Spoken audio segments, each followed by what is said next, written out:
प्रणाम दोस्तों। स्वागत है आपका आज के इस वीडियो में। आज के इस वीडियो में हम जानेंगे जल नेति क्रिया के बारे में। जल नेति क्रिया क्या होती है, इसे हमें कैसे करना है, कौन कौन सी सावधानियां हैं जो कि हमें जल नीति क्रिया को करते समय रखनी चाहिए, और ऐसे कौन से लोग हैं या ऐसी कौन सी समस्याओं से पीड़ित लोग हैं जिन्हें जल नीति क्रिया नहीं करनी चाहिए। ये सभी बातें आज के इस वीडियो में हम जानेंगे। तो सबसे पहले जल नेति क्रिया को करने से पहले, सीखने से पहले हम जान लेते हैं कि हमें जल नेति क्रिया करनी क्यों चाहिए, यानी कि इसका हमारे शरीर पर क्या प्रभाव पड़ता है और इससे यदि हमें कोई समस्या है तो वो कैसे दूर होती है।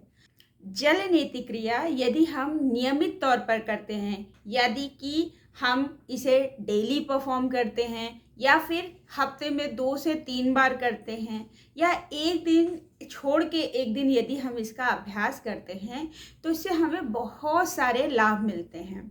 जिन लोगों को भी सिर दर्द की बहुत समस्या है, यानी कि बहुत जल्दी जल्दी फ्रीक्वेंट उन्हें सिर दर्द होता है, या फिर बहुत जल्दी जल्दी सर्दी जुकाम होती है, या फिर अस्थमा की प्रॉब्लम है, तो ऐसे लोगों को जल नेति क्रिया ज़रूर करनी चाहिए। उनसे उनको बहुत लाभ होगा। जिनको किसी प्रकार की एलर्जी की समस्या है, यानी कि जरा सा धूल हुई और उनको छींकें आनी शुरू हो जाती हैं, या फिर जरा सा मौसम बदला और उनको जुकाम या खांसी पकड़ लेते हैं, ये सभी व्यक्तियों के लिए जल नेति क्रिया बहुत अच्छी है। जब हमें बार बार खांसी जुकाम या फिर अस्थमा की समस्या होती है या किसी एलर्जी की वजह से हमें बार बार जुकाम खांसी होता रहता है, तो ऐसे में हमारी जो ये नेजल पॉकेट्स हैं, ये जो कैविटीज़ हैं, ये ब्लॉक होने लगती है। यहाँ पे जो म्यूकस है वो इकट्ठा हो जाता है, जम जाता है धीरे धीरे, और फिर वो वहाँ पे सड़ने लगता है,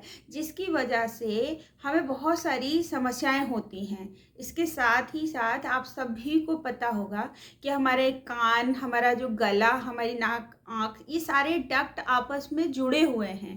तो यदि कहीं पर भी ये म्यूकस इकट्ठा हो रहा है, सड़ रहा है, तो ये धीरे धीरे हमारे सारे इस तरह के जो ऑर्गन्स हैं, जैसे कान है, गला है या फिर आँखें, इनसे जुड़े हुए जो इन्फेक्शंस हैं उनको खुली दावत होती है, क्योंकि इन सभी में भी इन्फेक्शन होने के चांसेस बढ़ जाते हैं।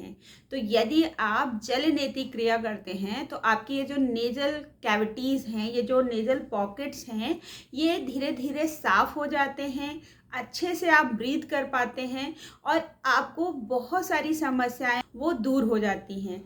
ऐसा नहीं है कि जिन्हें इस तरह की समस्या है सिर्फ उन्हें ही जल नेति क्रिया करना चाहिए। जल नेति क्रिया का अभ्यास हम सभी को करना चाहिए, जिससे कि हमें फ्यूचर में कभी भी इस प्रकार की कोई समस्या ना हो, हम स्वस्थ रह सकें और बहुत अच्छे से सांस ले सकें। अब बात करते हैं कि जल नेति क्रिया हमें कब करना चाहिए। जल नेति क्रिया को आप प्रातःकाल ब्रह्म मुहूर्त में यदि करते हैं तो बहुत अच्छा है, क्योंकि इस समय मौसम शांत होता है, आपका जो चित्त है वो शांत होता है, और इसकी वजह से आप बहुत अच्छे से फोकस करके जल नेति क्रिया कर पाते हैं। परंतु यदि बहुत ज़्यादा सर्दी है, ठंड बहुत ज़्यादा है, जो कि अभी तो नहीं है क्योंकि अभी गर्मियाँ शुरू हो गई हैं, विशेष करके आपको बहुत जल्दी इसको नहीं करना चाहिए। आप आराम से 8-9 बजे के बाद, यानी कि जब धूप थोड़ी सी निकलने लगे, थोड़ा मौसम जो बहुत ज़्यादा ठंडा होता है उसे उसमें थोड़ी सी गर्माहट आने लगे, आपके शरीर की जो ऊर्जा है थोड़ी सी बढ़ने लगे, ऊष्मा बढ़ने लगे, तब आपको जल नेति क्रिया का अभ्यास करना चाहिए। परंतु गर्मियों के समय में ये जो ब्रह्म मुहूर्त का समय है वो अति उत्तम है, तो आप इसको सुबह सुबह प्रातः काल में ही अभ्यास करें, ये बहुत अच्छा रहेगा। इसके साथ ही भोजन करने के तुरंत बाद आपको जल नेति क्रिया का अभ्यास नहीं करना चाहिए, या जल नेति क्रिया करने के तुरंत बाद भी आपको भोजन नहीं करना चाहिए। आपको कम से कम 1 घंटे बाद ही कोई भी भोजन आपको ग्रहण करना चाहिए, तुरंत बाद भोजन नहीं लेना चाहिए। अब बात करते हैं कि जल नीति क्रिया करते समय बहुत सारे लोगों को बहुत डर लगता है। उन्हें लगता है कि अगर हमने इसे सही ढंग से नहीं किया तो हो सकता है ये पानी कहीं ऐसी जगह चले जाए कि हमें नुकसान हो जाए, या फिर पानी कहीं मेरे नाक में, सांस नली में तो नहीं चढ़ जाएगा, गले में चला जाएगा तो क्या होगा। तो देखिए, ऐसा कुछ नहीं होता है। थोड़ा सा ही अभ्यास के बाद इसे आप बहुत अच्छी तरीके से कर लेते हैं। और यदि ये थोड़ा बहुत पानी आपके नेजल कैविटीज़ में रह भी जाता है तो उसके बाद आप इसे खड़े होकर एक विशेष मुद्रा में जब आप खड़े होते हैं तो ये पानी अपने आप निकल जाता है। और थोड़ा बहुत पानी यदि होगा तो आपके गले में चला जाएगा, और गले में जाने के बाद वो नुकसान नहीं करता है। तो आपको बहुत ज़्यादा डरने की ज़रूरत नहीं है। आप 1-2 बार जब हिम्मत करके आप ये जल नीति क्रिया कर लेंगे तो उसके बाद आप देखेंगे कि आपको कोई भी प्रॉब्लम नहीं होती है। तीसरी चीज़ जो ध्यान में रखने की है वो ये है कि अक्सर हमें ऐसा लगता है कि यदि हम जल नीति क्रिया सादे पानी से कर लेंगे, या फिर पानी में जो नमक का रेशियो है वो गड़बड़ हो गया तो फिर क्या होगा। देखिए, पानी में हम इसे नमक का पानी बनाते हैं, सलाइन वाटर जिसे कहते हैं, और उसका टेस्ट यदि आपको चेक करना है तो आप देखेंगे कि जो हमारे आंसुओं का टेस्ट होता है, इस पानी का टेस्ट भी कुछ कुछ वैसा ही होता है। ये ल्यूकवार्म वाटर है, हल्का सा गुनगुना है, बट ये इतना गर्म नहीं है कि आप उसमें उंगली डालते हैं तो आपका हाथ जलने लगे। तो बस इसी कंसिस्टेंसी पे हमें पानी रखना है। अब हम इसमें सेंधा नमक मिलाएंगे। नॉर्मल नमक से सेंधा नमक ज़्यादा अच्छा होता है, तो आप अगर सेंधा नमक लेंगे तो ज़्यादा अच्छा होगा। इसे अच्छी तरीके से मिला लें। नमक बहुत ज़्यादा नहीं डालना है जिससे कि आपके नाक में जलन ना हो, बस हल्का सा नमक आपको इसमें डालना है। अब देखिए, आपका पानी बिल्कुल तैयार है।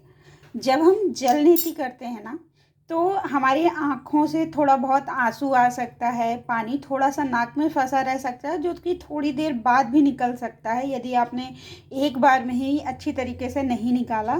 तो ये सब चीज़ें बिल्कुल नॉर्मल है, सामान्य से प्रक्रिया है, इसके लिए आपको डरना नहीं है। अब हम इस प्रकार का जल नीति का पॉट ले लेंगे। ये जो पात्र है ये आपको ऑनलाइन भी मिल सकता है, अमेज़ॉन पर। इस पात्र को आप बहुत अच्छी तरीके से साफ़ कर लीजिए, क्योंकि जल नीति हो या किसी भी अन्य क्रिया के लिए स्वच्छता बहुत ज़रूरी है। तो ये पूरी तरीके से साफ़ होना चाहिए। अब इसमें आपने ये जल भर लिया है, अब हम इसका अभ्यास करेंगे। तो आज हम जब जल नीति क्रिया करने जा रहे हैं तो यह हम अपने घर के अंदर कर रहे हैं। वैसे यदि आप जल नीति क्रिया का अभ्यास कहीं बाहर खुले में या पार्क में करते हैं तो बहुत अच्छा रहता है। परंतु ऐसा कई बार होता है कि जब हम इस प्रकार से लोगों को सिखाते हैं कि आप इसे पार्क में कीजिए और या फिर किसी ओपन स्पेस पे कीजिए, तो बहुत सारे लोगों का क्वेश्चन होता है कि अरे, हम सुबह सुबह ऐसे बाहर नहीं जा पाते, या हमारे यहाँ इतना स्पेस नहीं है, या हमारे पास ऐसी प्रॉब्लम्स हैं, ऐसी सुविधाएं नहीं हैं कि हम बाहर जा सकें। तो आज मैंने इसीलिए यह क्रिया अपने घर के अंदर करके दिखाई है, ताकि इस प्रकार का कोई भी जो भ्रम है आपके दिमाग में वो ना आए कि आपको इस क्रिया को सिर्फ बाहर जाके करना है, या फिर इसे आप अपने घर में नहीं कर सकते। इस क्रिया को आप अपने घर में, बाहर, कहीं पर भी कर सकते हैं, और इसका आपको उतना ही लाभ मिलेगा चाहे आप बाहर करते हैं चाहे आप अपने इसे घर में करते हैं।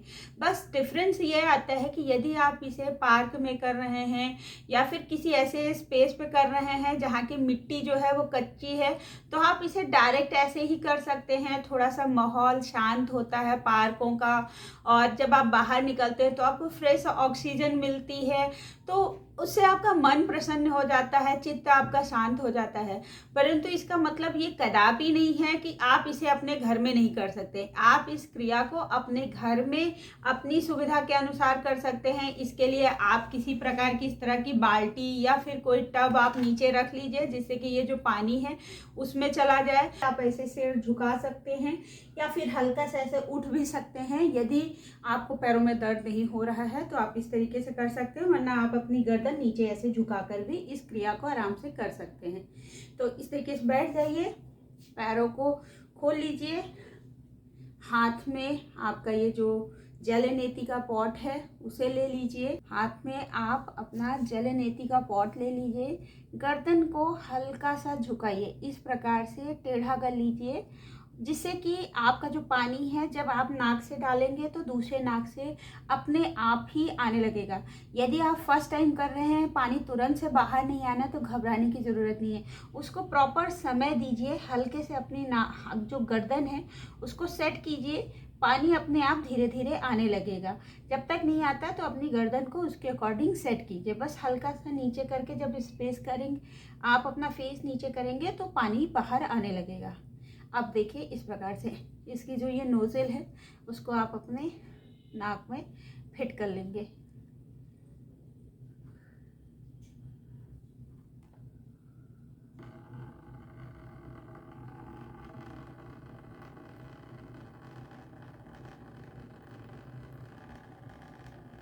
पानी आ रहा है।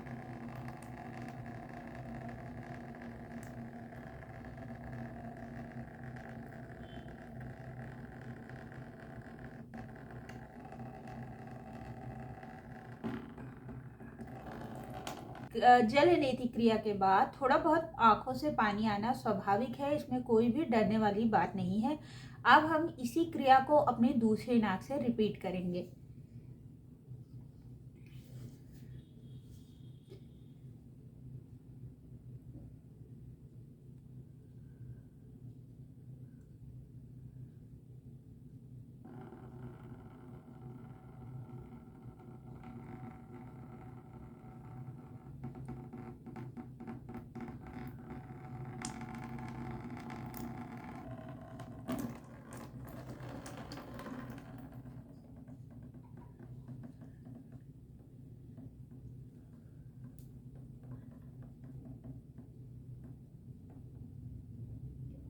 जलनेति क्रिया को करने के बाद आपको इस प्रकार से 90 डिग्री पर झुककर खड़े हो जाना है और फिर अपने गर्दन को साइड साइड मोड़ते हुए हर तरफ से खींचना है। उसमें जो पानी फंसा रह गया वो निकल जाएगा। तो कैसे करना है आप देखिए, हल्का सा इधर मुड़े, फिर इस साइड में मुड़े, और आप देखेंगे कि जब आप मुड़ेंगे तो तुरंत पानी निकलने लगेगा, यदि पानी फंसा है तो। पानी को पोंछ ले। आशा करते हैं कि आज का यह जो वीडियो है ये आपके लिए कुछ ना कुछ हेल्पफुल रहा होगा। इससे आपको कुछ ना कुछ जानकारी मिली होगी, आपकी कोई ना कोई समस्या इससे ज़रूर सॉल्व होगी। यदि आपको इससे किसी भी प्रकार की मदद मिली हो, आपको यह वीडियो, यह जानकारी अच्छी लगी हो, तो आप प्लीज़ हमारे वीडियो को लाइक करें। इससे हमें बहुत हौसला मिलता है और हमारा जो काम करने के प्रति रुझान है वो और बढ़ता है। इसके साथ साथ यदि आपको लगता है कि ये जो इन्फॉर्मेशन है, ये जो जानकारी है, ये और भी लोगों तक पहुंचनी चाहिए, जानी चाहिए, उससे उनको लाभ मिलना चाहिए, तो आप इसे ज़्यादा से ज़्यादा लोगों तक शेयर कर सकते हैं। आप हमारे साथ जुड़े रहें, इससे हमें बहुत अच्छा लगता है। आपसे मिलेंगे हम अपने अगले वीडियो में, तब तक के लिए नमस्कार।